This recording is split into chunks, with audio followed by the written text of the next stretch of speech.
ગુજરાતમાં આટલું ડ્રગ્સ પકડાઈ ગયું.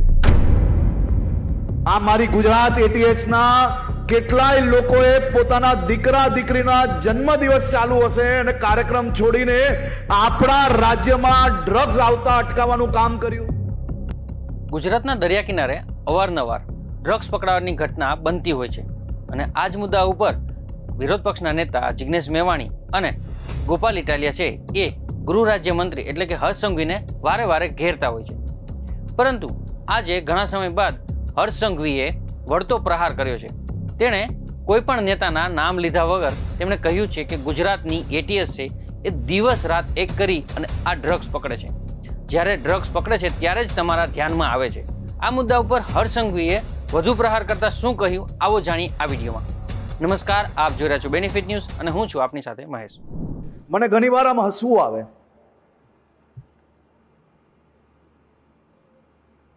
અનેક લોકો રાજનીતિક ટીકા ટિપ્પણી થાય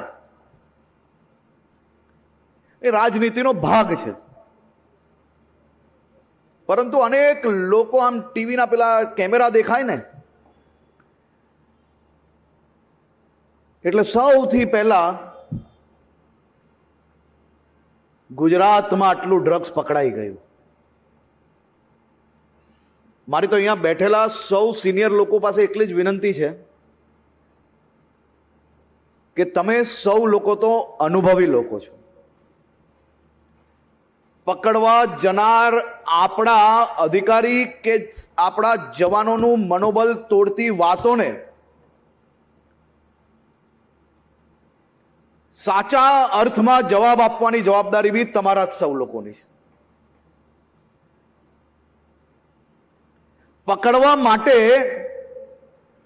અહીંયા બેઠેલા એક એક અધિકારી કે જવાનોને જઈને પૂછજો કેટલા લોકોએ પોતાના પરિવાર જોડે દિવાળીનો ત્યાગ કર્યો. આ મારી ગુજરાત એટીએસના કેટલાય લોકોએ પોતાના દીકરા દીકરીના જન્મદિવસ ચાલુ હશે અને કાર્યક્રમ છોડીને આપણા રાજ્યમાં ડ્રગ્સ આવતા અટકાવવાનું કામ કર્યું. અને કેટલાય એવા જવાન અધિકારીઓ છે કે જેના ઘરમાં બાળકો હજી નાના નાના છે. એવા અધિકારીઓએ કેટલા લોકોએ ગોળીઓનો સામનો કરીને રાત દિવસ એક કરીને આ રાજ્યમાં ડ્રગ્સ આવતું અટકાવવાનું કામગીરી કરી. જઈને પોલીસ માટે તમારા મનની અંદર કોઈક અલગ ભાવના હોય, રાજનીતિ છે, તમે કરો. એના પરિવારને જઈને પૂછજો કે એમને કેટલો ત્યાગ કર્યો છે ને ત્યારે તમારા રાજ્યની અંદર મારા અને તમારા સૌના બાળકોને સુરક્ષિત રાખવા માટે, એનું ભવિષ્ય ઉજ્જવળ બને તે માટે જે આ કામગીરી થઈ રહી છે એ કામગીરી ત્યારે આગળ વધશે.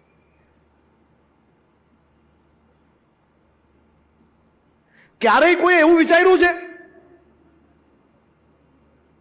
કે ગુજરાતની જે આપણી સીમા છે ત્યાંથી તો આપણે પકડવામાં સફળતા પ્રાપ્ત કરી જ છે,